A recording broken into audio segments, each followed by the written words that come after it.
Assalamualaikum warahmatullahi wabarakatuh.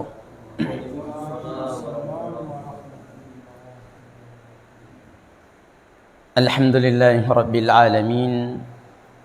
Wa bihi nasta'inu ala umuri dunya waddin. Wa ashhadu an la ilaha illallah wahdahu la syarika lah. Wa ashhadu anna Muhammadan abduhu wa rasuluhu. Allahumma salli ala Muhammadin wa ala alihi wa sahbihi wa man tabi'ahum bi ihsanin ila yaumiddin. Amma ba'd. Bapak-bapak dan ibu sekalian, kaum muslimin, jamaah subuh, semoga Allah Subhanahu wa taala senantiasa menjaga dan melimpahkan rahmatnya kepada kita semua.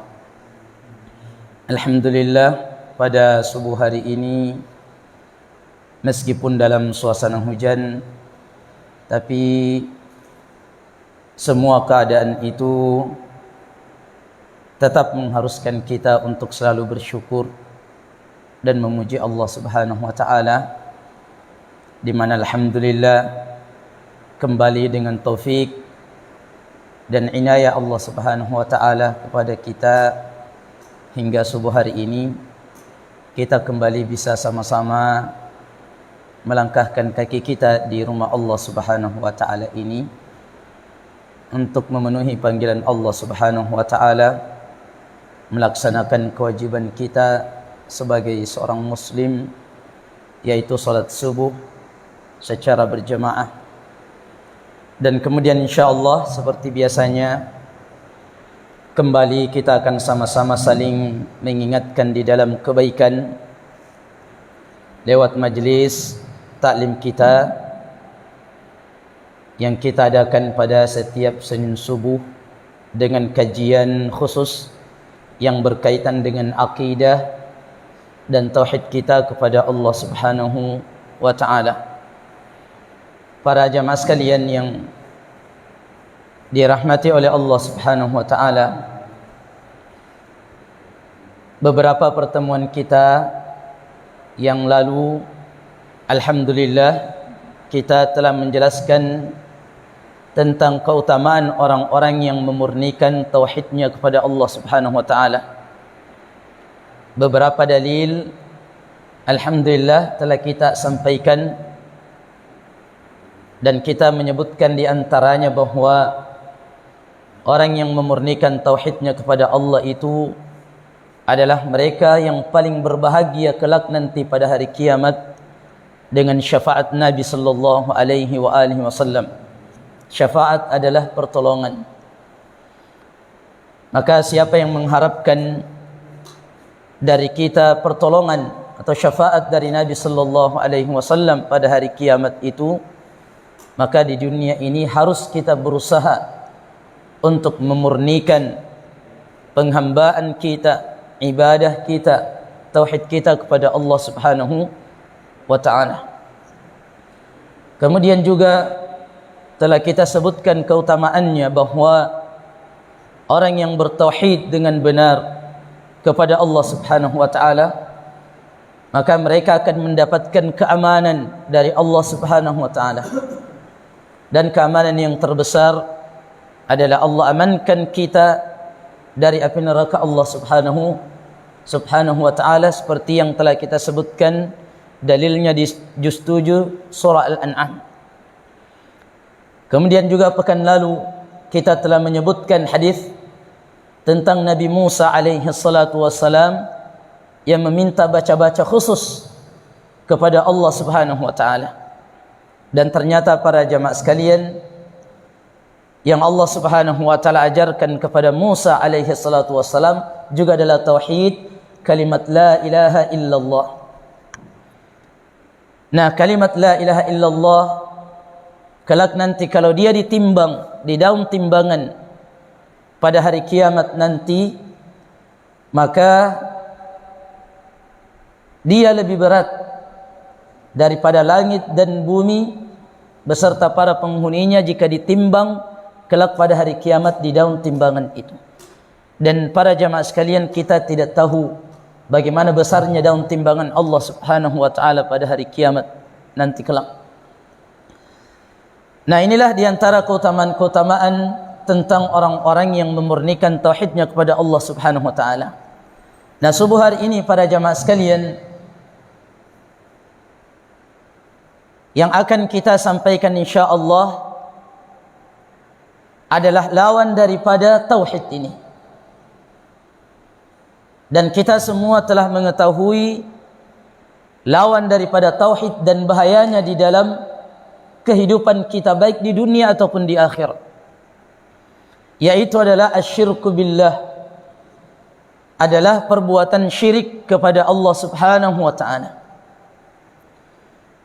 Kalau kita sebagai seorang muslim ditanya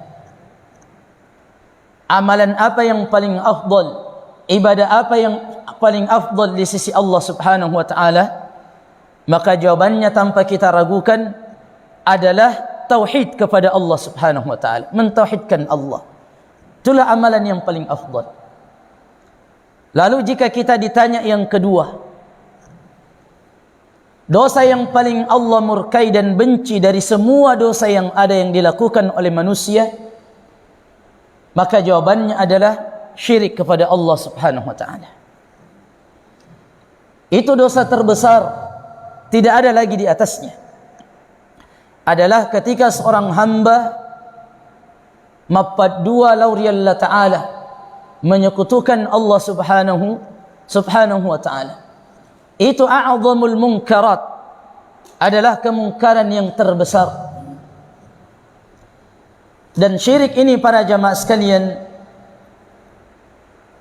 pembahasan-pembahasan yang berkaitan dengan syirik memang kadang-kadang sebagian orang tidak terlalu menarik. Bahkan ada di antara kaum muslimin yang kurang senang dengan materi-materi yang seperti ini. Karena kadang-kadang kita dalam hal-hal ibadah, alhamdulillah, bagus. Tetapi ternyata kadang-kadang dalam ibadah kita campuri sesuatu yang dilarang oleh Allah Subhanahu wa taala, yaitu perbuatan syirik. Bahkan kadang-kadang syirik itu kita masukkan dalam adat dan budaya kita, sehingga ketika ada orang yang mengingkari perbuatan itu, mereka anggap tidak menghargai tradisi, mereka anggap tidak menghormati nenek moyang mereka, dan seterusnya.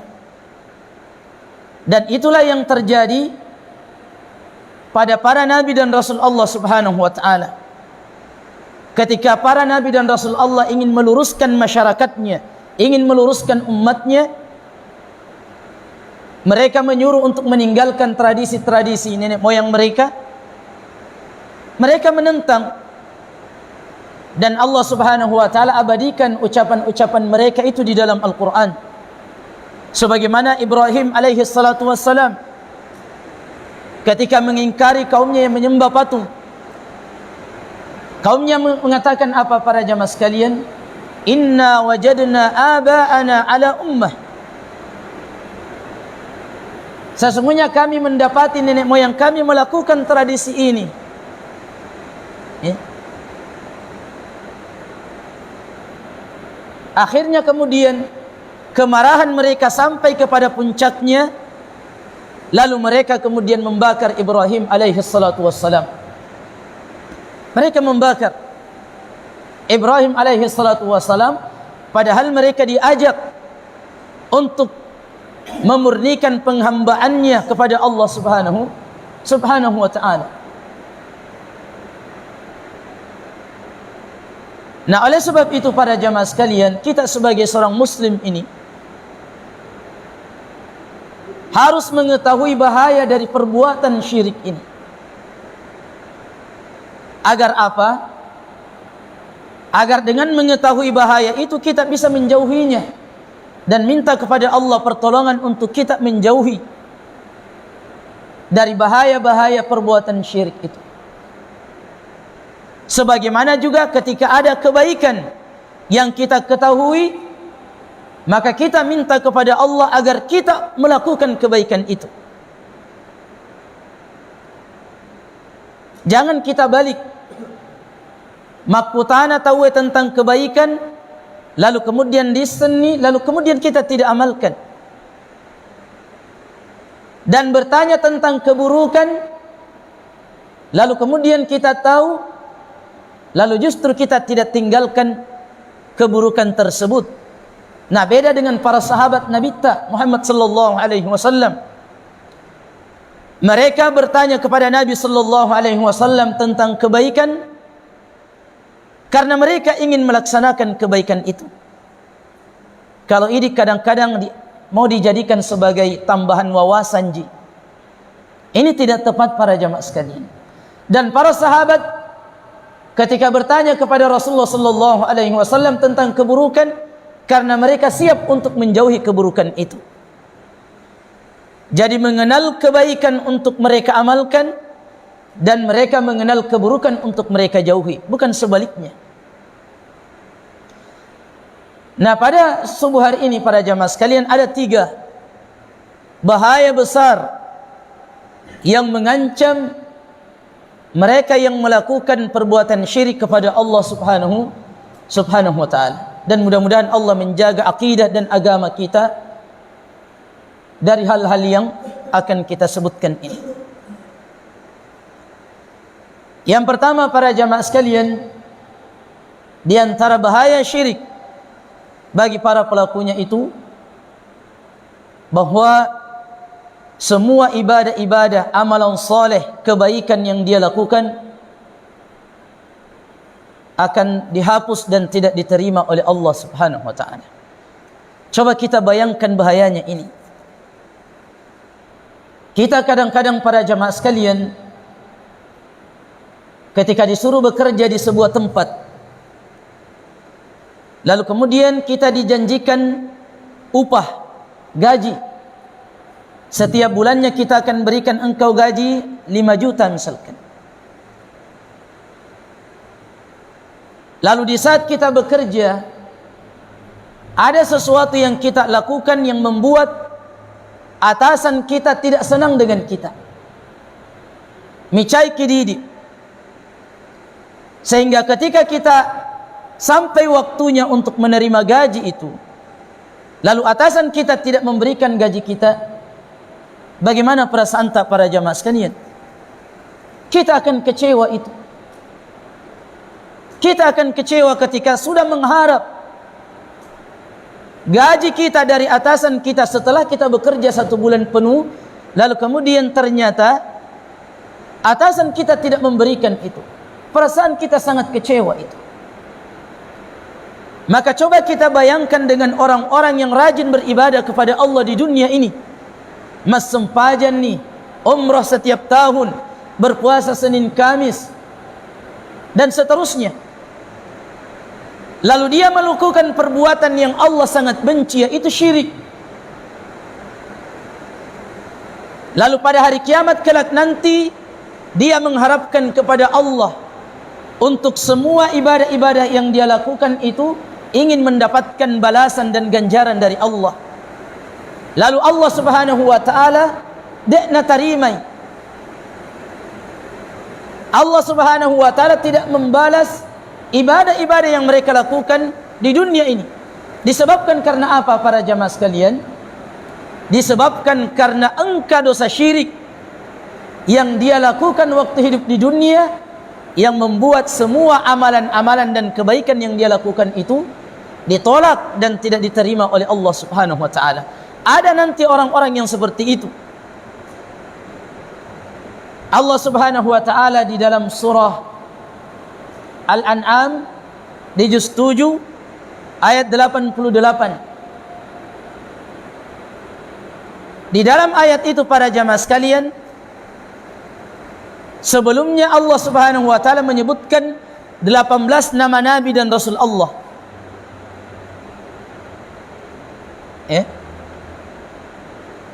Diawali disebut oleh Allah subhanahu wa ta'ala Nabi Ibrahim, dan yang paling terakhir adalah Yunus alaihi salatu wassalam, Nabi Yunus.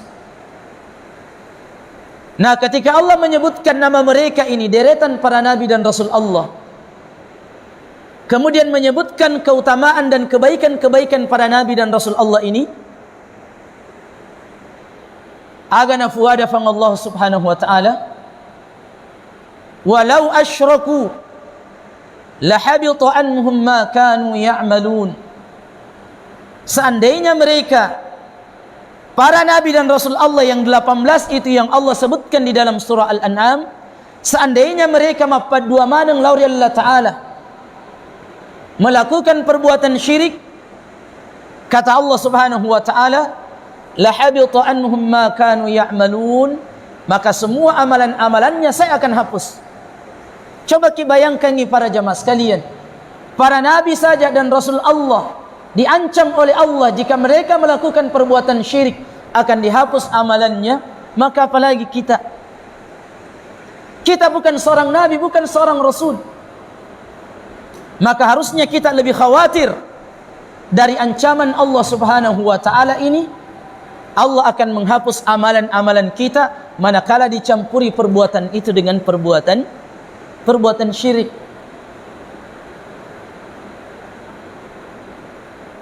Di dalam surah Al-Furqan juz 19, di sana Allah subhanahu wa ta'ala menyebutkan keadaan amalan orang-orang kafir dan orang-orang musyrik pada hari kiamat kelak. Paya itu toh kafir para jamaah sekalian, kalau dia berbuat baik, berbakti kepada orang tuanya, jujur kalau berbicara, tidak menyakiti orang lain, amanah kalau dikasih amanah, dicatat oleh Allah kebaikan itu, dicatat ya. Nah pada hari kiamat nanti catatan itu akan diperlihatkan kepadanya. Ini catatan kebaikanmu waktu di dunia, menyumbang ke masjid, ada kerja bakti, mereka datang, orang-orang kafir, semua dia lihat catatan itu. Nah ketika melihat catatan-catatan itu di lembaran, elotoi berharap agar dibalas kebaikan oleh Allah subhanahu wa ta'ala amalan mereka. Tetapi Allah mengatakan di dalam surah Al-Furqan tadi, wa qadimna ila ma amilu min amalin faj'alnahu haba'an manthura. Dan kami perlihatkan catatan-catatan amalan baik mereka orang kafir ini, kemudian setelah itu kami hapus dan kami terbangkan seperti angin yang menerbangkan debu. Dek gaga gunana. Maka di sanalah orang kafir kecewa. Kenapa kecewa para jamaah sekalian? Karena mengharapkan balasan yang baik, lalu ternyata Allah tidak berikan balasan itu kepada mereka. Nah orang-orang musyrik seperti ini para jamaah sekalian akan dihapus. Seperti yang kita katakan di awal, meskipun rajin mengaji siang sampai malam, kemudian umrah kita berkali-kali, berpuasa, bersedekah, taat kepada orang tua, baik kepada tetangga, tapi kalau tercampuri ini dengan perbuatan syirik, maka semua tidak akan punya nilai di sisi Allah subhanahu wa ta'ala. Ini bukan kita sampaikan, tetapi Allah subhanahu wa ta'ala yang mengatakan itu. Ini yang pertama para jamaah sekalian bahayanya. Kemudian yang kedua, di antara bahaya syirik ini para jamaah sekalian bagi para pelakunya adalah Allah tidak akan mengampuni dosanya. Dia dan penang ini fang Allah subhanahu wa ta'ala kalau dia meninggal dan membawa dosa itu. Akan tetapi kalau seandainya di dunia sebelum meninggal dia bertaubat kepada Allah, meninggalkan semua perbuatan syirik, maka Allah akan ampuni itu. Karena Allah mengatakan di dalam surah An-Nur, innallaha yaghfiru dzunuba jami'an. Sesungguhnya Allah subhanahu wa ta'ala itu para jamaah sekalian mengampuni semua dosa tanpa terkecuali. Tetapi yang tidak diampuni ketika dia meninggal dan membawa dosa itu adalah perbuatan mapadua lauri Allah ta'ala. Mapadua, menyekutukan Allah subhanahu wa ta'ala. Apa dalilnya ini Ustaz? Dalilnya di dalam surah An-Nisa di juz 5. Allah Subhanahu wa taala mengatakan, "Innallaha la yaghfiru an yushraka bih wa yaghfiru ma duna dzalika liman yasha." Sesungguhnya Allah Subhanahu wa taala tidak mengampuni dosa perbuatan syirik. Wa yaghfiru ma duna dzalika liman yasha. Dan Allah mengampuni semua dosa selain daripada perbuatan syirik itu. Coba kita bayangkan para jamaah sekalian, betapa mungkarnya, betapa buruknya perbuatan syirik sampai Allah tidak akan mengampuni dosanya jika dia meninggal dengan membawa itu. Padahal kita semua tahu para jamaah sekalian, Allah itu Maha Pengampun. Allah itu jauh lebih penyayang daripada seorang ayah terhadap anaknya. Allah lebih penyayang. Allah lebih penyayang para jamaah sekalian.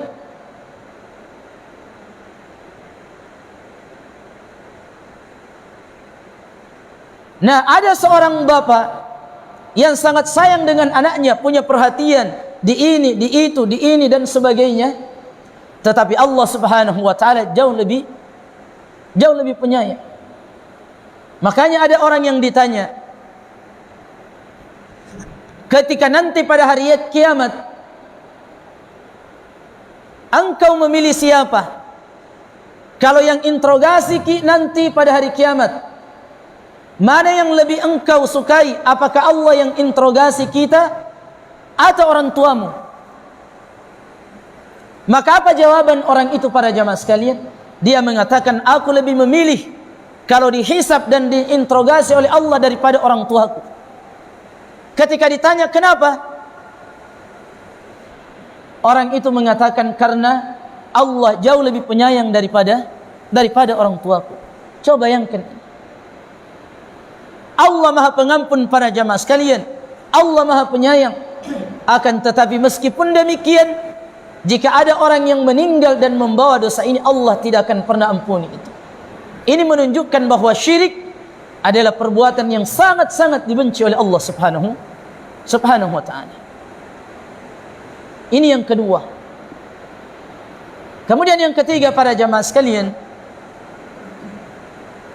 di antara bahaya syirik bagi pelakunya, jika dia meninggal dan membawa perbuatan itu, Allah haramkan untuknya masuk ke dalam syurga. Coba bayangkan.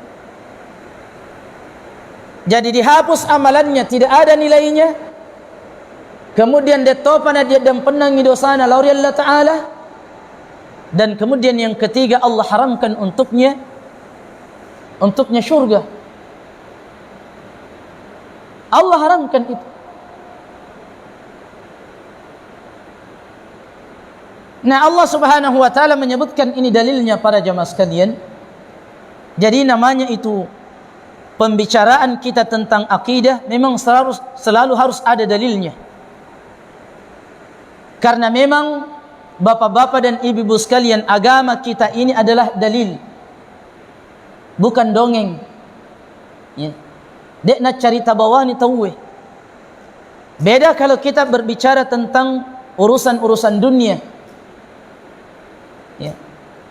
Kita ingin misalkan merubah warna motor kita, mau warna pink, kemudian setelah itu kuning lagi, kemudian setelah itu abu-abu lagi dan seterusnya. Dalam urusan dunia silahkan kita berkreasi. Tapi dalam persoalan-persoalan yang berkaitan dengan agama kita, apalagi berkaitan dengan tauhid, maka harus setiap ucapan kita disertai dengan dalil. Karena agama itu adalah dalil dan bukan dongeng. Nah, Allah Subhanahu wa taala menyebutkan bahaya ini di dalam surah Al-Maidah juz 6. Sekaligus ayat ini membantah akidah orang-orang yang meyakini bahwa Nabi Isa itu adalah Tuhan. Ya. Allah Subhanahu wa taala mengatakan, laqad kafara alladhina qalu inna Allaha huwal Masih ibnu Maryam wa qala al-Masih ya bani Israil a'budu Allaha rabbi wa rabbakum innahu man yushrik billah faqad harrama Allahu alaihi al-jannah wa ma'wahu an-nar wa ma lidh-dhalimin min ansar. Dan telah kafir kata Allah Subhanahu wa taala, bukan kita yang mengatakan ini. Dan telah kafir orang-orang yang mengatakan sesungguhnya Allah itu adalah Isa ibnu Maryam. Orang yang meyakini bahwa Nabi Isa adalah Tuhan adalah kafir.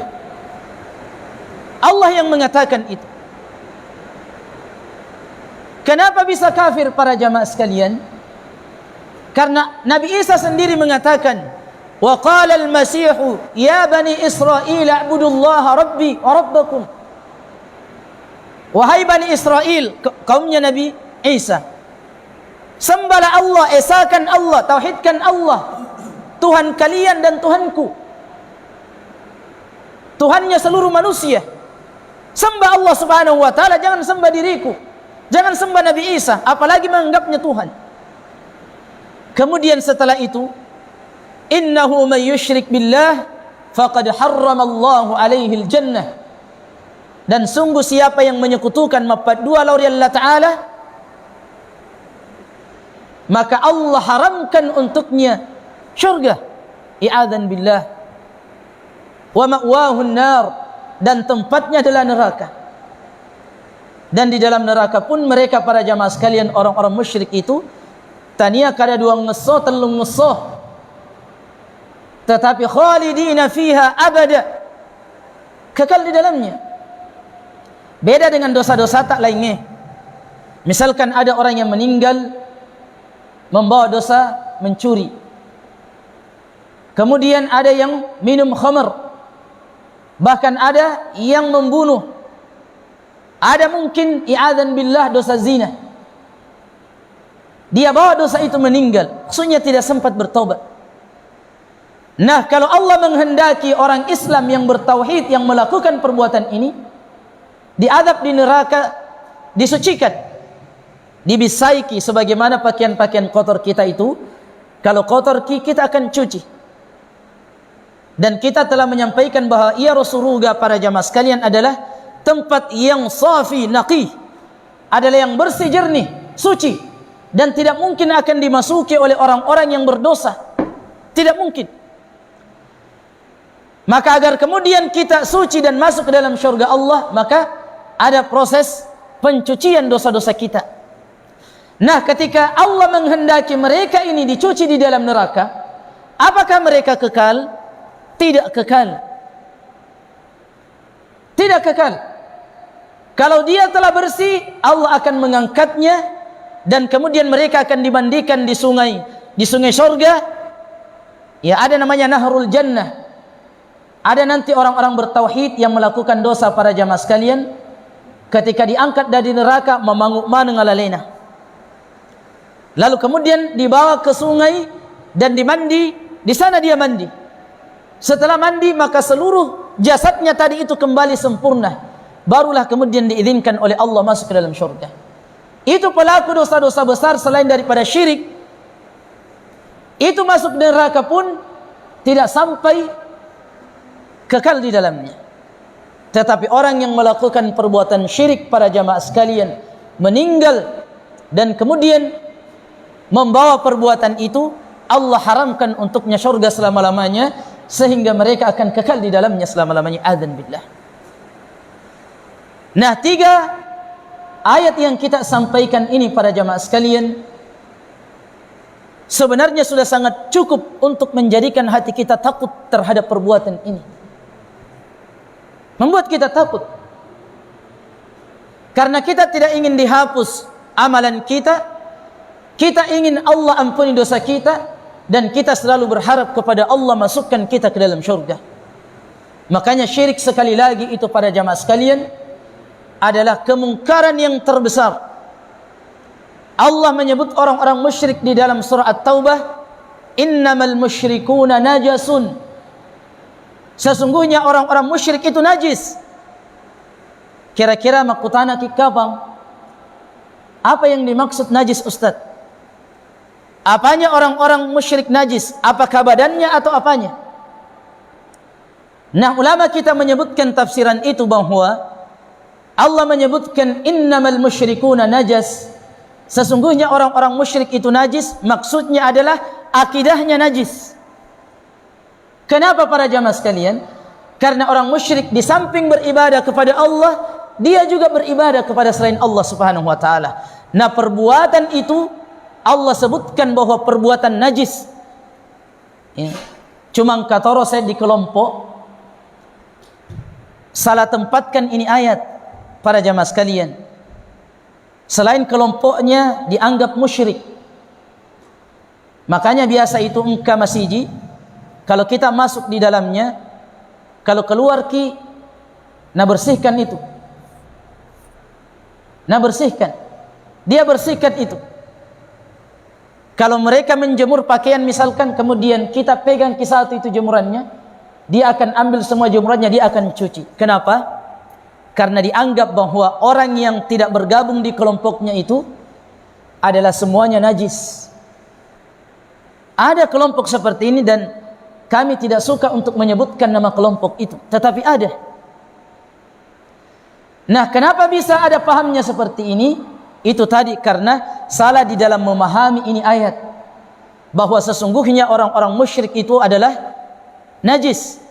Nah, mereka mengatakan bahwa selain daripada kelompok mereka ini adalah semuanya najis, sehingga ketika mereka bertamu di rumahnya, kalau sudah nalap semua itu napel lantai yang kita kemudian jemurannya dia akan cuci, kemudian masjidnya jika kita masuk dia akan pel nanti itu kalau kita akan keluar. Ini salah para jamaah sekalian, ya.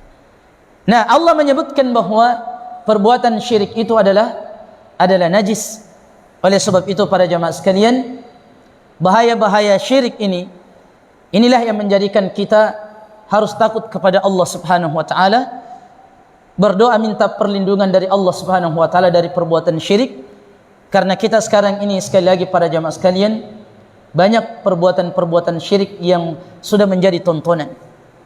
Bahkan ada sebuah tempat, saya juga tidak perlu sebutkan tempat itu, di Kalimantan. Itu ada namanya acara tahunan mereka, dan itu bahkan para pejabat hadir. Ya. Apa itu para jamaah sekalian? Kalau bahasa Bugista kita mapan retasi. Di Kalimantan itu ada, alhamdulillah di sini tidak ada. Jadi setiap tahunnya itu mereka menyembelih kerbau, lalu dialirkan itu ke laut. Apa alasannya para jamaah sekalian? Tujuannya adalah agar kemudian para pelaut itu yang pergi mencari rezeki mendapatkan banyak rezeki, dan agar para penjaga laut itu tidak murka dengan mereka. Coba kita bayangkan para jamaah sekalian, kita tidak temukan mungkin di Sulawesi seperti itu. Bayangkan itu. Padahal kalau kita ditanya siapa yang mengatur rezeki, semua kita menjawab Allah. Siapa yang menciptakan ikan dan laut yang ada di sana itu? Adalah Allah Subhanahu wa taala. Lalu kemudian kita yakini ada yang mengatur rezeki kita selain daripada Allah Subhanahu wa taala yang harus kita sembahkan untuk mereka makanan. Padahal yang menjaga laut itu adalah Allah Subhanahu wa taala. Yang mendatangkan bahaya adalah Allah, dan yang menghentikan bahaya itu pun juga adalah Allah Subhanahu wa taala. Maka inilah para jamaah sekalian, sekali lagi setiap kita harus punya kewaspadaan agar kita tidak terjerumus dalam perbuatan syirik ini, meskipun kadang kita melihat banyak orang-orang yang terjerumus di dalamnya, tetapi semoga Allah Subhanahu wa taala melindungi kita semua. Saya kira para jamaah sekalian, subuh hari ini kita cukupkan apa yang kita sampaikan tentang syirik dan bahayanya. Mudah-mudahan Allah Subhanahu wa taala memberikan manfaat apa yang kita kaji bersama pada subuh hari ini, dan tentu semua yang benar datang dari Allah Subhanahu wa taala dan Rasulnya. Adapun yang salah dari khilafan saya dan dari syaitan, semoga Allah mengampuni kita semuanya, dan kita tutup dengan doa kafaratul majlis. Subhanakallahumma wa bihamdika asyhadu an la ilaha illa anta astaghfiruka wa atubu ilaik. Wa sallallahu ala nabiyyina Muhammadin wa ala alihi wa sahbihi wa sallam. Assalamualaikum warahmatullahi wabarakatuh.